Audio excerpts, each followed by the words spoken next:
कल्पना करंतु आपण एक 1000 वर्ष पुराना मंदिर गभीर अंधार भितर अछंती।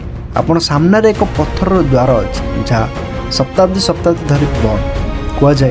यही द्वार पछरे एपरी किछि अछि जहाँ मनुष्य जाति देखिबा पई प्रस्तुत। ये से द्वार पछरे अछि देवता ना कोनोसी अजଣା शक्ति।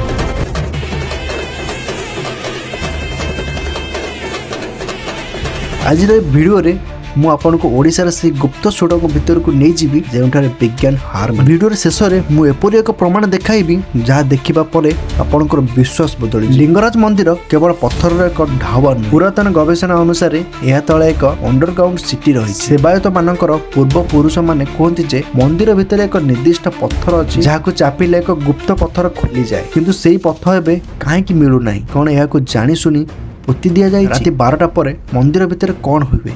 केतक लोक दाबी करती जे सेमाने बंद द्वार पछरु नुपुरर शब्द एवं कई चालुथिबर शब्द शुणिछथि। कह जाय से गुप्त द्वार दे अदृश्य शक्ति माने आराध्य देवंकर पूजा करत। यह अंधविश्वास नाम चक्षु आगोचर रे थिबा एक सत्य। सबुठार बड़ रहस्य एठारे कह जाय जे कोणार्कर चुंबकीय शक्ति, पुरीर रत्न भंडार एवं लिंगराजकर गुप्त कक्ष, एई तीनोटी जाक एक गुप्त सड़क द्वारा जोड़ा जाय। ब्रिटिश इंजीनियर माने थरे रत्न भंडार भीतर को जीवाकू चेष्टा करथिले, किंतु सेमानकू भीषण साप मानकर गर्जन सुनागला एवं सेमाने भୟରେ फेरी आसे। यह प्रकार अनुभूति लिंगराज मंदिर से बंद द्वार पाखरे भी अनुभव करा जाउछि। आपण विश्वास करि परिबेनी लिंगराज मंदिर भितर 100 रु अधिक नागसाप घुरी बुलंती, जी राति हवा मात्रे बाहर को आसती एवं प्रभु को दर्शन करती। प्रभुंकर से बंद होता सुड़क को रक्षा करती एवं सेठ को जी जावाई चेष्टा करे सेठी साप मानकर गर्जन शुभाए। प्रभु लिंगराज महाप्रभु पाताल फाटी जन्म नहीं।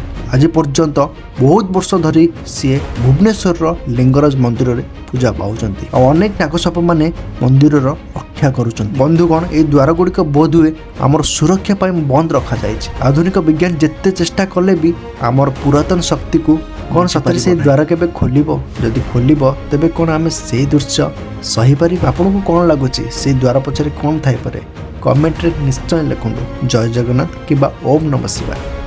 जय जगन्नाथ।